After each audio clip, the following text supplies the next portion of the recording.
Instrument, ठीक है, एक second, someone is trying to join,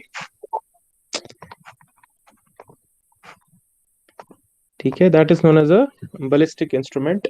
तो जैसे मैंने एग्जांपल आपको बार बार दी of a ballistic missile and all that, तो ये हमारे पास इंस्ट्रूमेंट क्या होता है, it is just a galvanometer which has been designed. उसमें क्या हमने डिजाइन फीचर दो यूज किए थे, एनीवन कोई मुझे बोल सकता है इसमें और नॉर्मल गैलोमीटर में क्या डिफरेंट था, दो चीजें डिफरेंट थी, एनीवन अगर याद होगा किसी को? वैसे आपने रिसेंटली सबमिट भी किया असाइनमेंट, तो उस पर तो कम से कम रिवीजन हुआ होगा।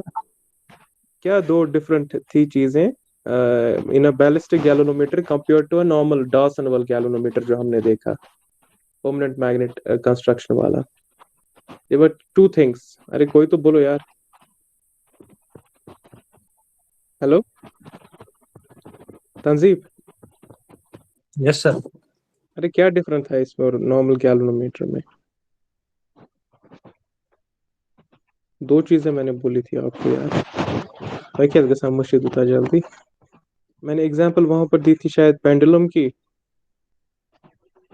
और मैंने आपको बोला था कोई बैट से उसको शायद अगर थप्पड़ मारेगा, ठीक है, तो हम चाहते हैं कि इनिशियली जो आप एनर्जी ट्रांसफर करते हो using what is known as an impulse, उस टाइम में ये हिले ना, उसका मतलब ये है इसका इनर्शिया हाई होना चाहिए। सेकेंड थिंग है, हम चाहते हैं प्रोनाउंस्ड ऑसिलेशन हो। प्रोनाउंस्ड ऑसिलेशन का मतलब है बड़ी ऑसिलेशन हो जो हम आंखों से देख सकें। फॉर दैट विच हम चाहते हैं डैम्पिंग हमारी क्या हो, कम हो। So these were the two things which we modified in a ballistic galvanometer compared to normal galvanometer। तो ये दो essential चीज हैं जो हम इसमें चेंज करते हैं। तो अगर आपको कोई कहेगा in a sentence और just give me two important differences between a normal galvanometer and a ballistic galvanometer, आप ये example दोगे। We wanted to have high inertia because during the time of discharge, जब इसके अंदर हम impulsive current supply करते हैं, उतने टाइम में हम नहीं चाहते हैं हिलना स्टार्ट करे। एंड सेकेंडली हम चाहते हैं कि इसमें प्रोनाउंस्ड ऑसिलेशन हो, उसके लिए हम इसकी डैम्पिंग कम रखते हैं, ठीक है। सो इसकी गवर्निंग इक्वेशन क्या थी? हमने देखा था governing equation is given by this. हमारे पास, let me use black, we have j times theta dot double dot in fact plus क्या होता है,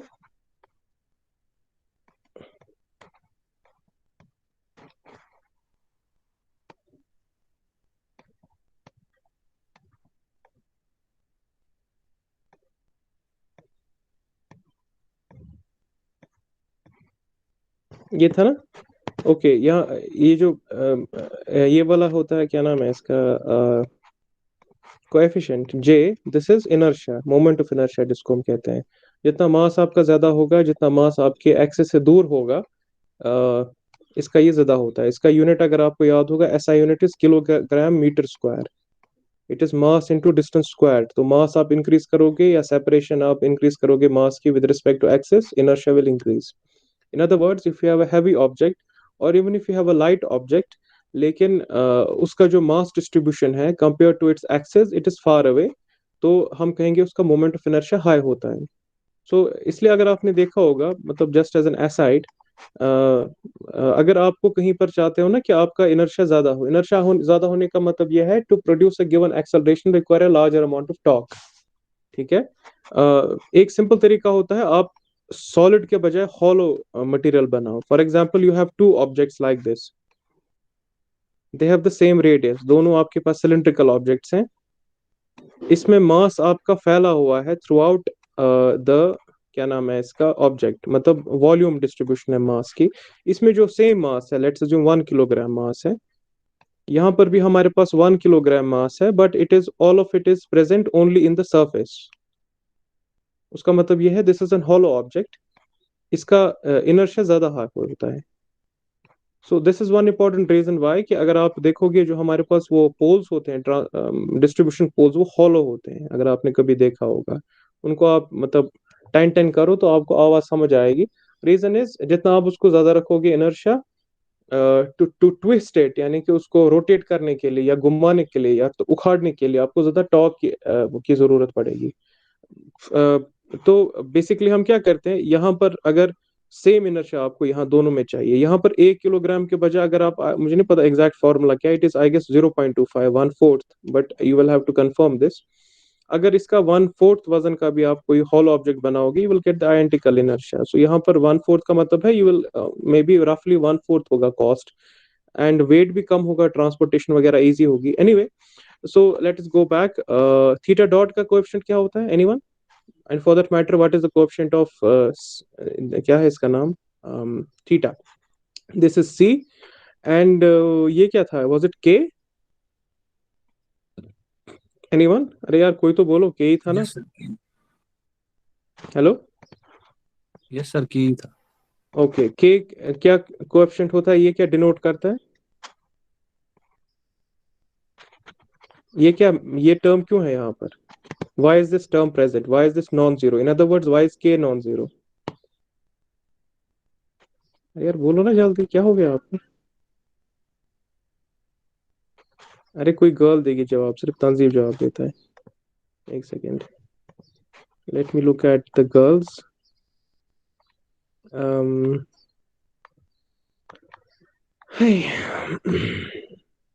Khurram, are you a girl? Khurram Bismil, hello Khurram, can you hear me? Khurram, okay, Warisa, can you hear me? Warisa, Yes, sir. बेटा आप बोलो जल्दी, ये के क्या डिनोट करता है, इसकी फिजिकल सिग्निफिकेंस क्या है? जो थीटा डॉट का टर्म है, फिजिकली है क्या? अरे क्या हो गया आपको, आपको क्या भूल गया है जैसे? Angular displacement का coefficient. नहीं, एंगुलर डिस्प्लेसमेंट का कोएफिशिएंट सी है, मैं के की बात कर रहा हूँ। Can you see my screen? Yes, sir. जो आपके पास थीटा डॉट, ये होता क्या Angular है? velocity. एंगुलर वेलोसिटी, लेकिन उसको आप के से मल्टीप्लाई कर रहे हो तो ये टॉर्क बन गया। ये कौन सा टॉर्क है? And deflecting. No, deflecting, deflection या डिस्प्लेसमेंट टॉर्क तो ये है G, G I of T. Damping. हाँ और क्या? Yes, sir. Damping. जो भी आपके पास स्पीड का टर्म होता है, angular speed for example, that is always a damping term. जो ये वाला टर्म है, ये इलास्टिसिटी टर्म है। It is also known as a restoring torque और कंट्रोलिंग टॉर्क। Controlling. स्प्रिंग से यूजुअली आप प्रोड्यूस करते हो या किसी वेट से आप प्रोड्यूस करते हो। तो ये आपके पास फंडामेंटल गवर्निंग इक्वेशन है। फिर हम इसको क्या करते हैं, हम इसको जे जे से हर जगह डिवाइड करते हैं। So what I will do is I will divide it by J, so this term disappears, we have k by j, we have k by j, and this is g by j। सो हमारे पास जो equation बनती है उसको आप standard form, शायद आपने अब network analysis में देखा होगा स्टैंडर्ड फॉर्म क्या होता है। It is of this form, second order standard form, theta double dot plus 2 zeta omega N T, sorry not omega N T, theta dot plus omega N square theta is equal to, इसको मैं कहूंगा F of T, F for forcing function.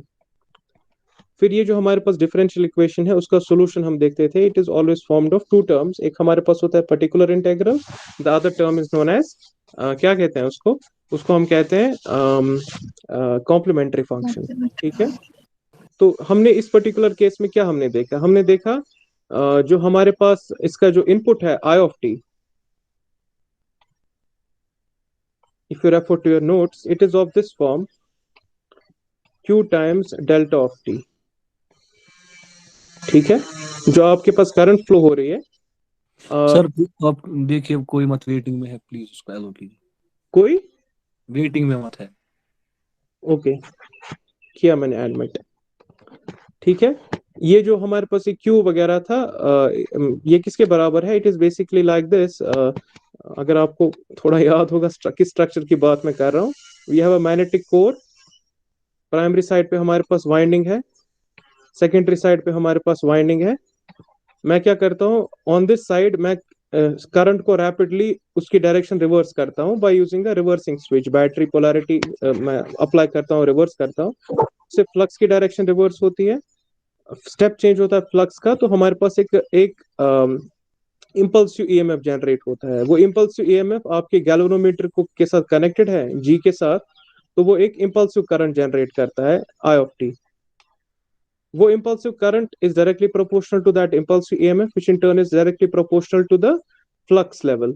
Flux level in turn is को आप अगर study करते हो for a given value of current, यहाँ पर अगर मैंने एमीटर लगा के रखा होगा, आप ये वाली कर्व बना सकते हो। This is the flux versus magnetizing current, ये वाली करंट आई और फ्लक्स लेवल को आप प्लॉट कर सकते हो। ये हमने देखा था, I will not repeat the derivations. So I of T is of this form, it is an impulsive current. उसका मतलब यह है कि इसकी जोन ऑफ एप्लीकेशन बहुत ही छोटी है, like this, 0 to tau, tau is very small.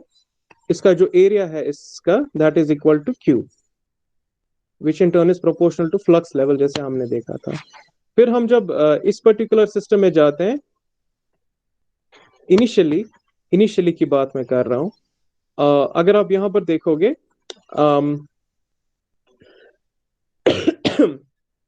Because जो आपका ये बैलिस्टिक गैल्वेनोमीटर है, इट इज वेरी हैवी और इसमें डैम्पिंग ना के बराबर है। What is important is because it is quite heavy, it is very very heavy.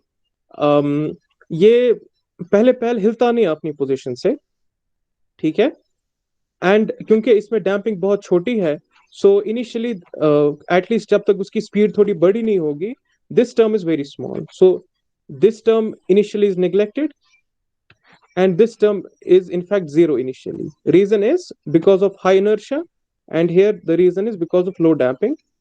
So initially हम क्या देखते हैं, इसमें हमको नजर आएगा theta double dot of T is equal to G by J of I of T.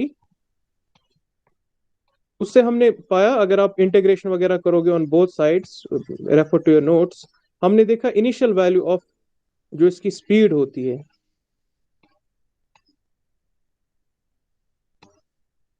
that was equal to g by j of q. In other words, that was directly proportional to जो आपके पास ये charge discharge हो रहा है आपके galvanometer के through, and which in turn proportional to flux level, ठीक है। उसके बाद हमने देखा after this current has gone away, उसका मतलब है ये जो टाउ है it is tending to zero, so for time is equal to zero positive, उसका मतलब है for time somewhat larger than zero there is no current flow here in the galvanometer, उसका मतलब ये अनफोर्स्ड है। अनफोर्स्ड का मतलब है दिस टर्म डिसअपियर्स। इसमें इनिशियल हमने स्पीड कुछ दी थी, तो अल्टीमेटली जब इस इक्वेशन वगैरह को हम सॉल्व कर रहे थे, we got something like this, theta of T is equal to some constant, I don't remember the value, so let me write it like this, e raised power minus zeta omega n t sine of omega dt, ठीक है। यही था हमारे पास जो last class में हमने शायद derivation देखी थी।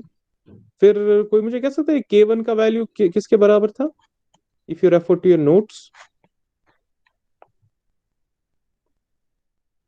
अरे कोई तो बोलो यार।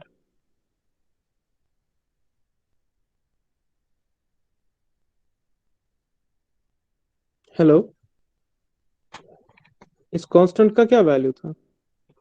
If I am not mistaken इसका वैल्यू ये निकाल भी सकते हैं, but if I am not mistaken let me try to visually compute it. It was given bye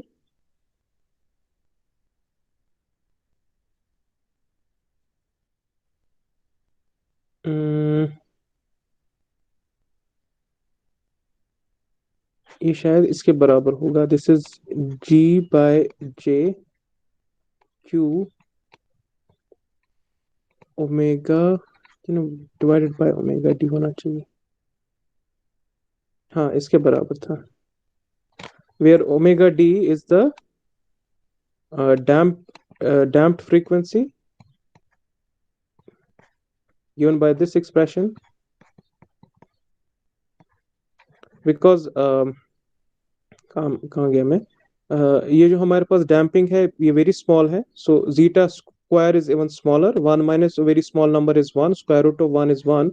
So to a first approximation for a lightly damped system, omega d is the natural frequency. So we can write this is j by g by j rather q divided by omega n, और इसकी जो frequency है that is also omega N approximately. ठीक है, यहां तक हम शायद लास्ट क्लास में गए थे। Let us I am so sorry, क्या कहूं, let us move on from there. So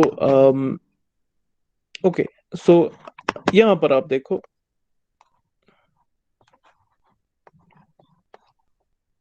theta of t is equal to some constant. Let me, instead of calling bar इसको k1 let me call it theta dash e raised power minus zeta omega n t sine of omega n t। ठीक है, so how do we plot this? It is very simple. For example, if you first of all pretend that this term is not present, we have simply a constant multiplied by to a sine function. तो अगर आप इसको plot करोगे it will be like this. At t is equal to 0, sine of 0 is equal to 0, so it will be like this sine function.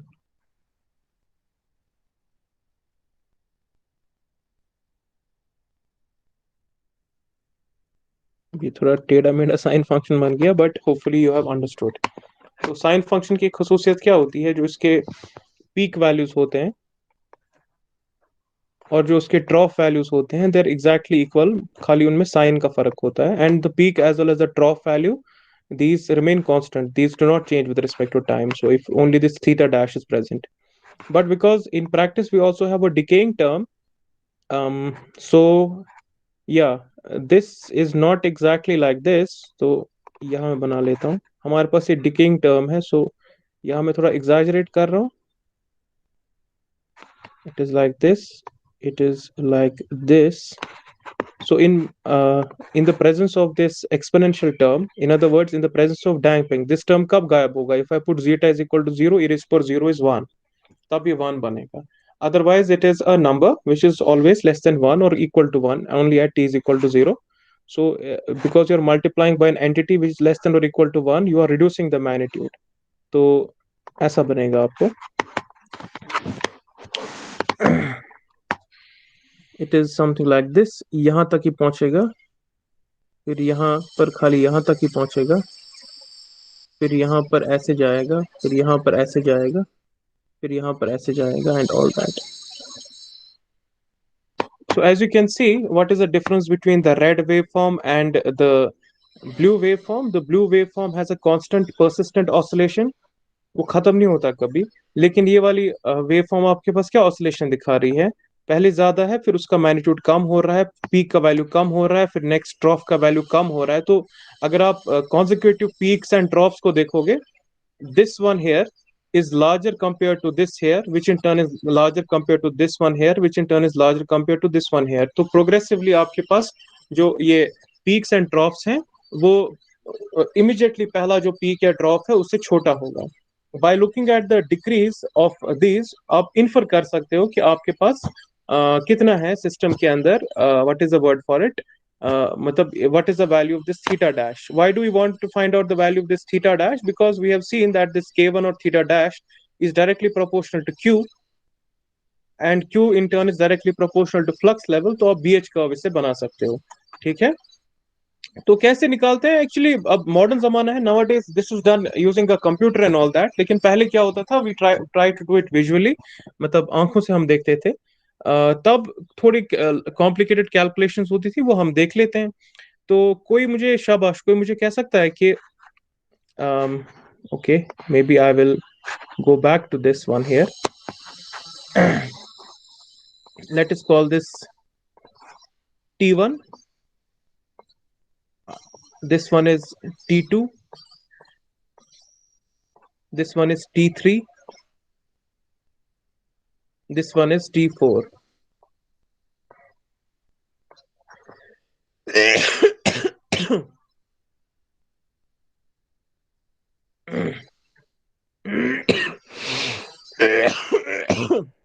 I am so sorry. I am so sorry. Okay. कोई मुझे कह सकता है T1, T2, T3, T4 इन सब में क्या रिश्ता है? Anyone? This is time.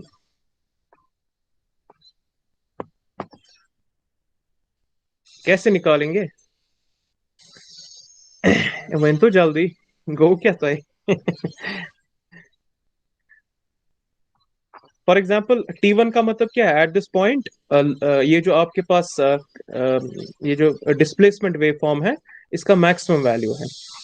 T2 पे इसका मिनिमम वैल्यू है, मतलब मिनिमम नेगेटिव वैल्यू. T3 पे फिर से इसका मैक्सिमम वैल्यू है पॉजिटिव वैल्यू. T4 पे आपका मिनिमम नेगेटिव वैल्यू है. सो अगर आप और टीज को देखोगे उसपे मैक्सिमम वैल्यू आपको नजर आ रहा है, इवन टीज पे आप देखोगे मिनिमम नेगेटिव वैल्यू नजर आ रहा है. इन बोथ केसेस आपको एब्सोल्यूट वैल्यूज के मैक्सिमा नजर आ रहे हैं. ठीक है, लोकल मैक्सिमा जिसको हम कहते हैं.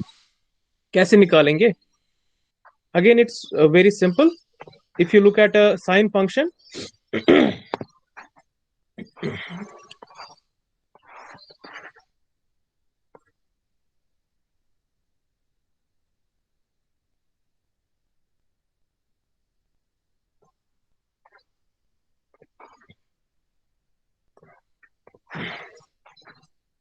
यहां पर आप देखो, this is time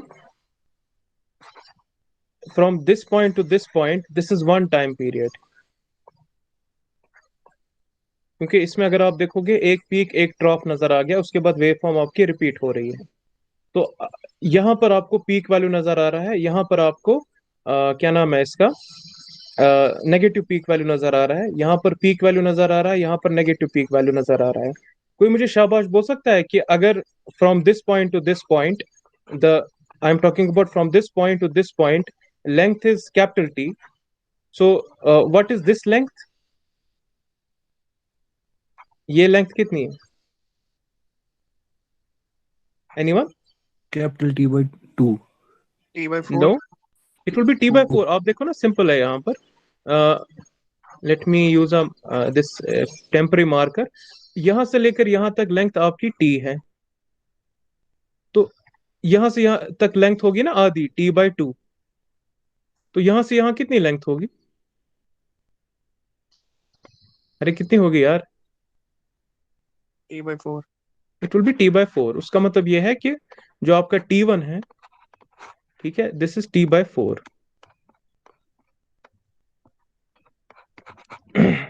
what about this one, T2? जब आपके पास पहली नेगेटिव पीक नजर आ गई, नेगेटिव ट्रॉफ जिसको आप कहते हो, ये किसके बराबर होगा? यहां से यहां तक कितना है? T/2. यहां से यहां तक कितना है? हम्म, T4.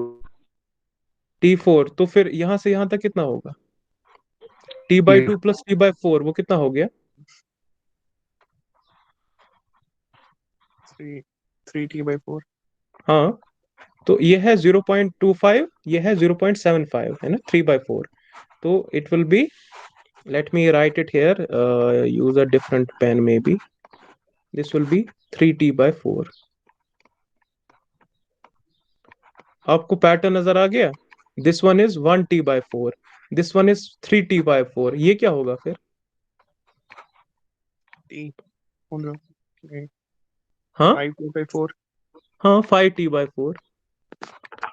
What about this one then? 7T/4. हाँ, 7T/4.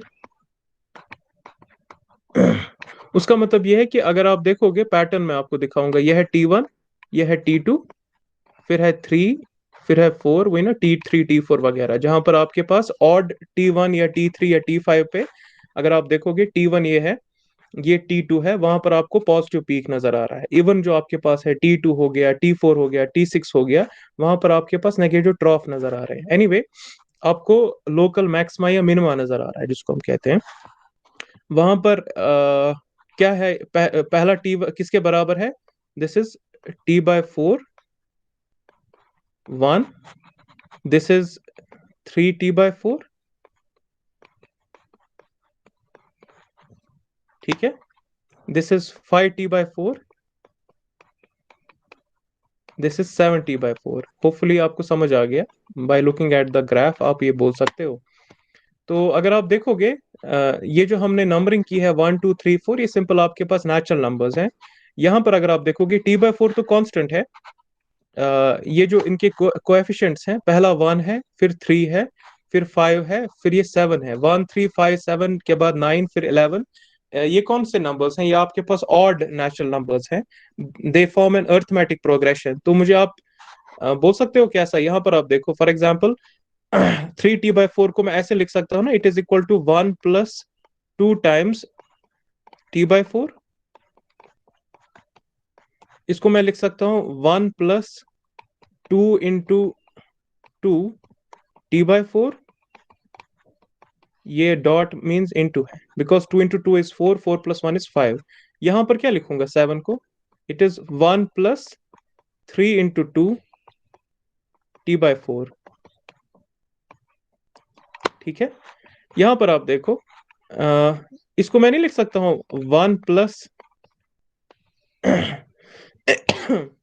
0 × 1 t/4, सॉरी 0 × 2 होना चाहिए यहां पर t/4। तो यहां पर जहां 1 है वहां पर 2 को 0 मल्टीप्लाई कर रहा है, यहां पर जहां 2 है वहां पर 2 को 1 मल्टीप्लाई कर रहा है, जहां पर 3 है वहां पर 2 को 2 मल्टीप्लाई कर रहा है, जहां पर 4 है वहां पर 2 को 3 मल्टीप्लाई कर रहा है। इन जनरल अगर मेरे को टीके लिखना होगा, उसकी फॉर्मूला कैसी होगी? कोई कह सकता है? शाबाश, सिंपल पैटर्न देख। -1 it will B n-1 into t/4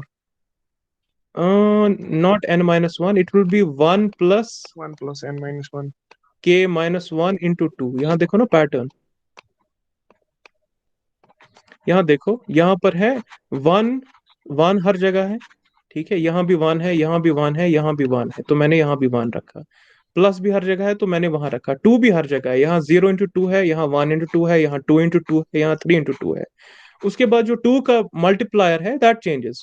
when k is equal to 1, multiplier is 0; when k is equal to 2, multiplier is 1; when k is equal to 3, multiplier is 2; when k is equal to 4, multiplier is 3. In general, when k is equal to k, multiplier is k-1. It is an arithmetic series, इसको कहते हैं, arithmetic progression to be precise.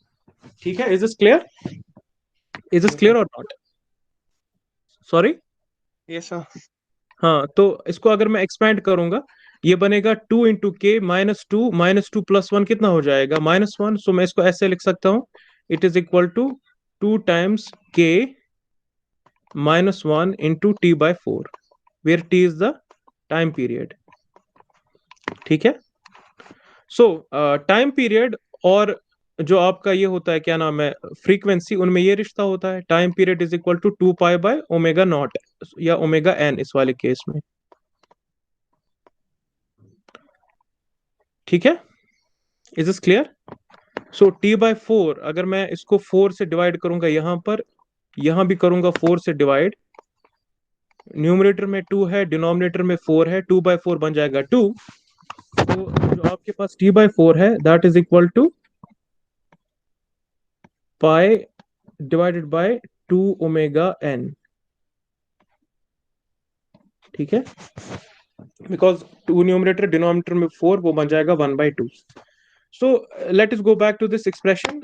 जो हमारे पास formula थी theta of tk,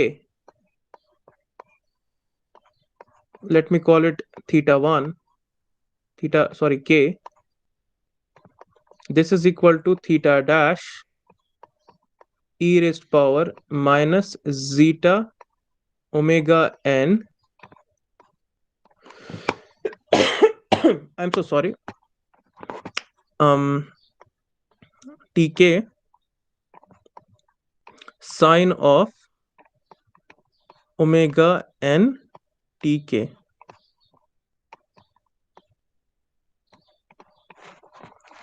तो हमने देखा टी के किसके बराबर है, this is equal to 2k minus 1 into t/4। t/4 हमने देखा that is equal to π/2 into omega N. तो ये किसके बराबर होगा, π/2 डिनोमिनेटर में ओमेगा एन। यहां पर अगर आप देखोगे साइन का आर्ग्यूमेंट टी के नहीं है, that is omega N into T के, so this will be omega N, यहाँ मल्टीप्लाई करूंगा, यहाँ ओमेगा एन मल्टीप्लाई करूंगा, this and this will cancel out. वहां पर आपको जनरेट हो गया 2k माइनस 1 इंटू π/2। π/2 क्या होता है, 90 डिग्रीज। कोई मुझे कह सकता है what is sine of 2k minus 1 into π/2, ये किसके बराबर है? k is a positive integer, 1 2 3 4 5 6 7 8 9 10। Sorry, या +1 या हाँ obviously, for example if I put k is equal to 1, 2 into 2 minus 1 is equal to 1, 1 into π/2 is π/2, sine of π/2 is 1। if I put k is equal to 2 corresponding to t2, ठीक है, वहां पर अगर आप देखोगे 2 into 2 हो गया 4, 4 minus 1 is equal to 3, 3 into π/2 that is 270 degrees. 270 degree किस क्वाड्रेंट में होता है, वो होता है थर्ड क्वाड्रेंट और फोर्थ क्वाड्रेंट में। ऑल साइन टैन कॉस, वहां पर साइन नेगेटिव है, तो वहां पर -1 होगा। जैसे आप यहां भी देख सकते हो, T1 पर साइन का वैल्यू है +1, T2 पे साइन का वैल्यू है -1, T3 पर साइन का वैल्यू है +1, और यहां पर क्या वैल्यू है, -1। तो या तो +1 है या -1 है, और कोई वैल्यू नहीं है, ठीक है। सो व्हाट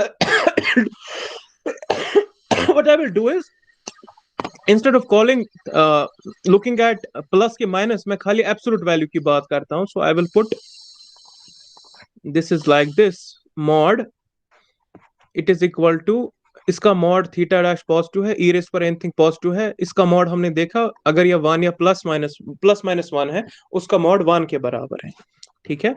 तो बेसिकली मेरा कहने का मतलब यह है कि जो आप ये पीक्स या ट्रॉफ्स देखोगे कॉन्जिक्यूटिव, वो इसके बराबर है, theta k is equal to minus zeta omega N t k into theta dash, है ना। seems a bit complicated but it's not complicated, simple। मैंने यहाँ पर साइन की प्रॉपर्टी यूज की to in order to find out कि consecutive मेरे peaks and drops कहाँ पर लोकेटेड हैं, ठीक है। So okay, so let me try to simplify this as well. यहाँ पर हमारे पास है ओमेगा एन इंटू टी के, हमने देखा ओमेगा एन इंटू टी के किसके बराबर है, that is equal to 2k minus 1 odd multiple of π/2 जिसको हम कहते हैं। So it will be like this, it is theta dash e raised power minus zeta 2k minus 1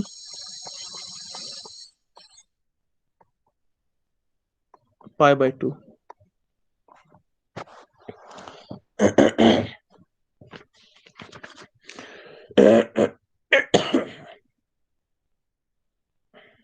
ठीक है,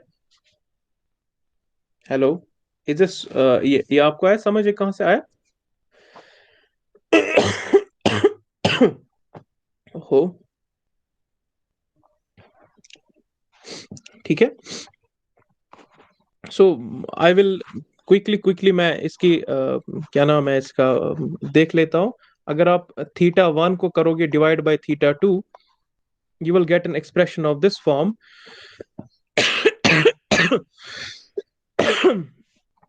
it is e raised power, theta dash ऊपर भी है theta dash नीचे भी है, तो वो कैंसिल आउट हो जाएगा, but let's keep it there, e raised power minus zeta,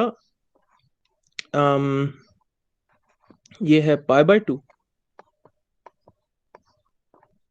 ठीक है, और ये है e raised power minus zeta 3π/2, वही है।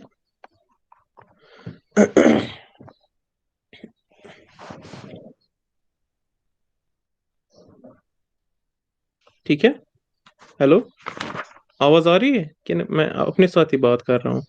यस सर, आ रही। Okay, so this is the expression that we have obtained.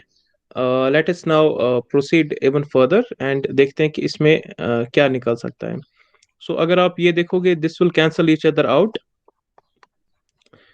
ये आपको मिल जाएगा कुछ e raised power zeta 3π/2 minus वो हो जाएगा कितना हो गया वो 2π/2, so this is zeta pi. हाँ.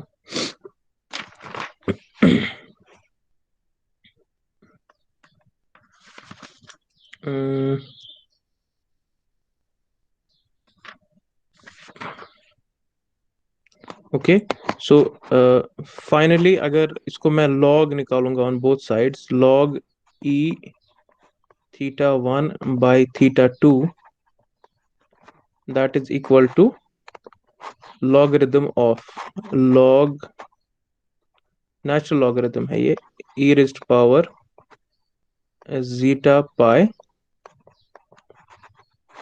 ठीक है, is this clear?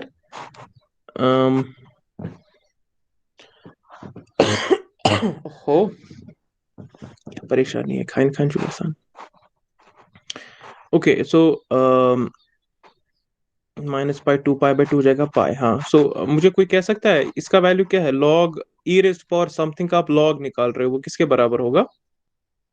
With respect to base e है ये, नेचुरल log, ln भी लिख सकता था इसको मैं. एनीवन? अरे बोलो भाई. हाँ,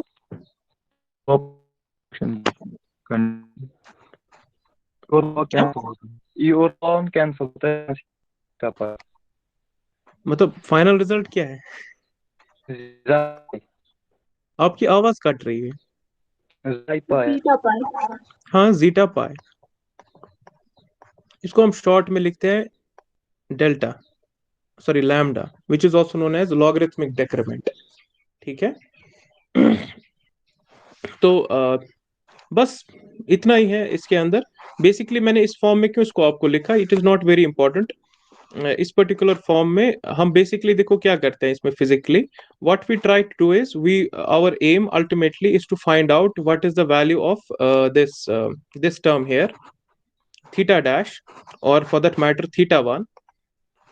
हम अगर हमको डैम्पिंग पता है सिस्टम की, कभी कभी डैम्पिंग पता नहीं होती है. अगर आप θ1 को मेजर करोगे फिर θ2 को मेजर करोगे, आपको डैम्पिंग का अंदाजा हो जाएगा. एक बार आपको डैम्पिंग का अंदाजा हो जाएगा, please look at this expression, θ1 is equal to θ dash into e raised power minus zeta π/2.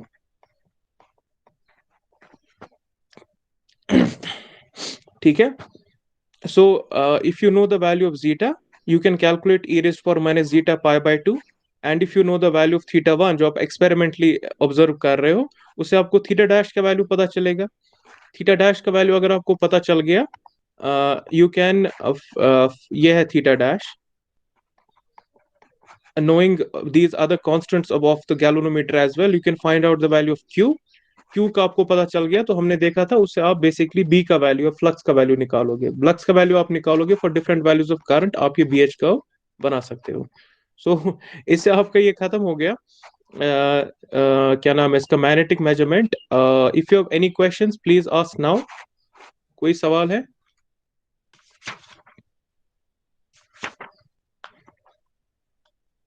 Any questions?